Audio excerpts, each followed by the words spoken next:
Morning everyone! Welcome to Renz Car Cell Channel.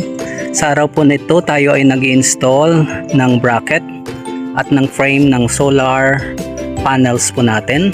At tayo po ay nag-improvise lang. Ang ginamit po natin dito ay slatted angle bars.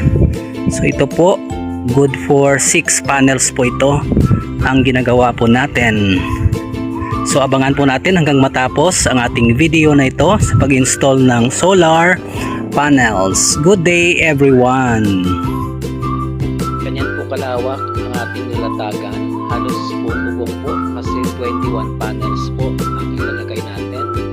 2 columns po dito at sa kabilang bubong naman po ay 1 column po lahat. So lahat po ay magkakaroon po tayo ng 6.2 kilowatts na power po ng solar. So lalatagan pa po natin yan ng mga panels.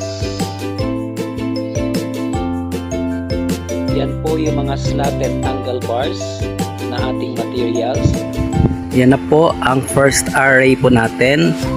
6 panels po sa isang column.